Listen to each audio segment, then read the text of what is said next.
ಎಲ್ಲರಿಗೂ ನಮಸ್ಕಾರ. ನಾನು ಮುತ್ತಣ್ಣ ಬೋವಿ ವಿಜಯಪುರ.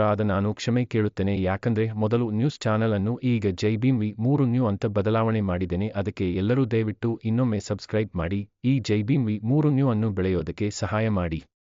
ಸುದ್ದಿಗಳು ನೋಡ್ತಾ ಇರಿ ಜೈ ಭೀಮ್ ವಿ3 ನ್ಯೂ ಚಾನೆಲ್ ಸುದ್ದಿಗಳು. ನಮಸ್ಕಾರಗಳು.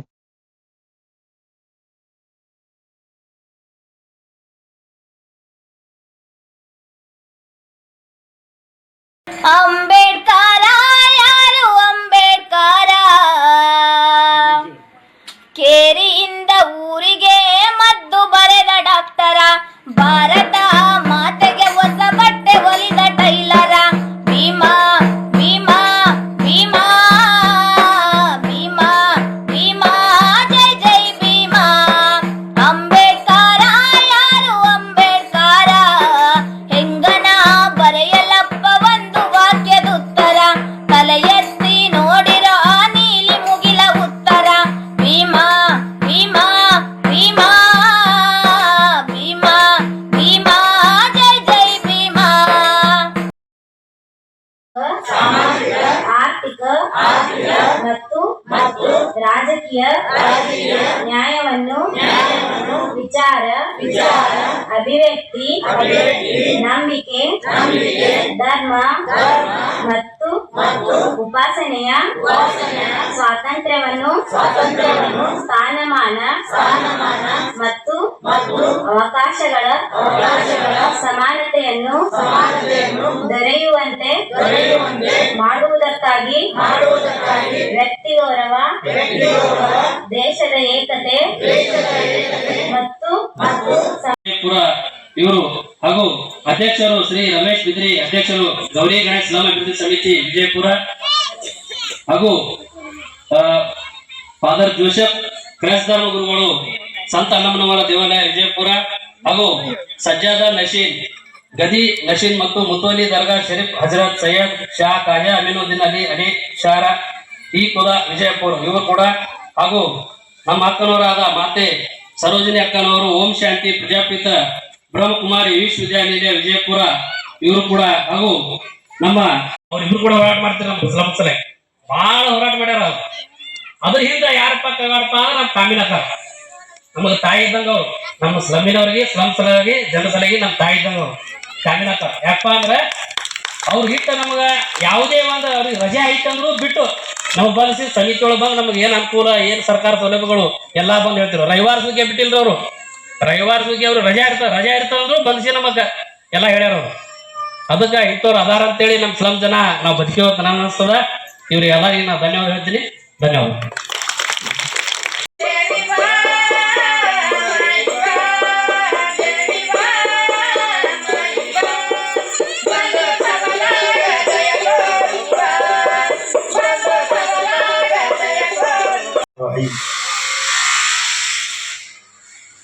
मैं आप तमाम लोगों को क्रिसमस और नए साल की मुबारकबाद पेश करता हूँ।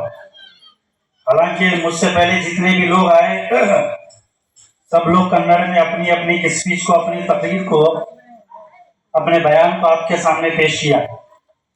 ये हमारा मुल्क हिंदुस्तान गंगा जमुना तहजीब है। जब कन्नड़ बोला जाएगा तो साथ में उर्दू भी बोला जाएगा, समझ रहे? ये दरगाह है, इसका नाम क्या है? ख्वाजा अमीनुद्दीन अली वाला है। मैं आप तमाम लोगों को मैं अपनी दरगाह की तरफ से ಅಂದ್ರೆ ಅಪ್ಪಪ್ಪ ಅದೇನದು ಮೇಲೆ ಹಾಕೊಂಡು ಹೋಗ್ತಾ ಇದ್ರೆ ಅದೇನದು ಅಂತ ಹೇಳಿದಾಗ ಅಪ್ಪ ಹೇಳ್ದಂತೆ ಅದು ವಿಮಾನ,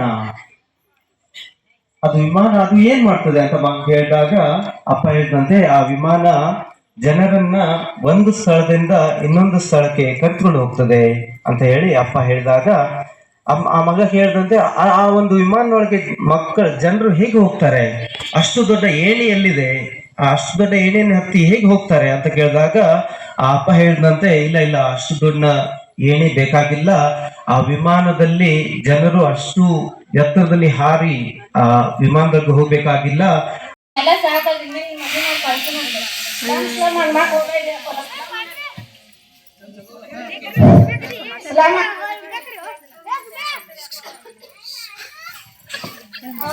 देखला ಕರೆಕ್ಟ್ ಐತ್ರಿ. ಮತ್ ನಾವ್ ಏನ್ ಮಾಡಿದ್ರಿ, ನಾವು ದುಡ್ಕೊಂಡ್ ತಿನ್ನೋ ಕರೆ ಮಾಡ್ಬೇಕಲ್ರಿ. ಸ್ಲಮ್ ಸಲುವಾಗಿ ಅನೌಪಚಾರಿಕ ಸಂಸ್ಥೆ ನಮ್ಮಿಂದ ಬೆನ್ನೆಲುಬಾಗಿ ನಿಂತಿದ್ದಾರೆ. ಯಾಕೆ ವಿಚಾರ ಮಾಡ್ತೀರಿ ನೀವು? ಹಂಗೆ ಅಕ್ಕೋರ, ನೀವು ಮೇಡಮ್ ನೀವು ಎಲ್ಲಾ ಚಲೋನೆ ಆಗ್ತೀರಿ ಆಯ್ತಲ್ರಿ. ನಿಮ್ ಇಷ್ಟ ದೊಡ್ಡ ಮಾತೇನ್ ಹೆಚ್ಚು ಆಯ್ತು ಕರ್ಕೊಂಡು ಚಲೋ ಸಾಲಿ ಕಲಿಸಿ. ನೀವು ರೊಕ್ಕದ ವಿಚಾರ ಮಾಡ್ಬೇಡ್ರಿ. ಆದ್ರೆ ಸರ್ಕಾರಿ ಶಾಲೆ ಕಳಿಸ್ರಿ. ಸರ್ಕಾರಿ ಶಾಲೆ ಊಟ, ಬುಕ್ ಮತ್ತ ಹಾಲು, ರಾಗಿ ಮಾಡಿಸು ಎಲ್ಲ ಫ್ರೀ ಸಿಗ್ತದ್ರಿ. ರೊಕ್ಕದ ವಿಚಾರ ಮಾಡ್ಬೇಡ್ರಿ ನೀವು. ಆಯ್ತಲ್ರಿ ಮೇಡಮ್,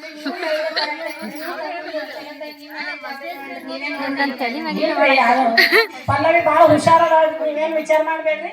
ಪಲ್ಲವಿ ಜವಾಬ್ದಾರಿ ನಮ್ಗೆ ನಾವು ಶಾಲೆ ಕಳಿಸಿ ಅವ್ರಿಗೆ ಶಾಲೆ ಮಾಡ್ತೇವೆ. ಆಯ್ತಲ್ರಿ, ನೀವೇ ಕರ್ಕೊಂಡವ್ರಿ ಎಲ್ಲ ನಿಮ್ ಮೇಲೆ ಜವಾಬ್ದಾರಿ ನೋಡ್ತೀವಿ. ಈ ಕಥೆಯ ನೀತಿ ಏನೆಂದರೆ ಶಾಲೆಯ ಕಲಿಯುವ ಮಕ್ಕಳನ್ನು ಕೆಲಸಕ್ಕೆ ಕಳುಹಿಸಬಾರದು. ಶಿಕ್ಷಣವೇ ಶಕ್ತಿ. ಕಡ್ಡಾಯವಾಗಿ ಎಲ್ಲರಿಗೂ ಶಿಕ್ಷಣ ಒಂದೇ. ಇಂದಿನ ಮಕ್ಕಳು ನಾಳೆ ಪ್ರಜ್ಞೆ. ನೀವು ಎಲ್ಲಾದರೂ ಹೋಗುತ್ತಿದ್ದಾಗ ಮಕ್ಕಳು ನಿಮ್ಮ ಕಣ್ಣಿಗೆ ಕೆಲಸ ಮಾಡುವುದು ಕಂಡರೆ ಮಕ್ಕಳ ಸಹಾಯವಾಣಿ 112ಗೆ ಕರೆ ಮಾಡಿ.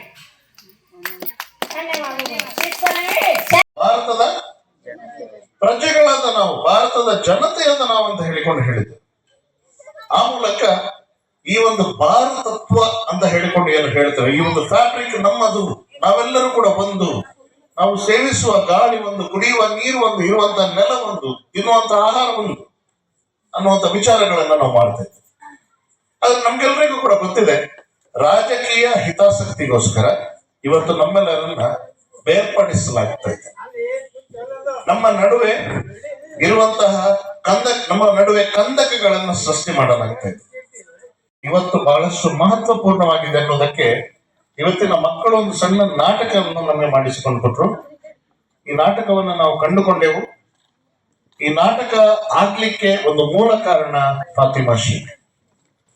18ನೇ ಶತಮಾನದಲ್ಲಿ ಶಿಕ್ಷಣ ಕೇವಲ ಶ್ರೀಮಂತರಿಗೆ, ಮೇಲ್ವರ್ಗದವರಿಗೆ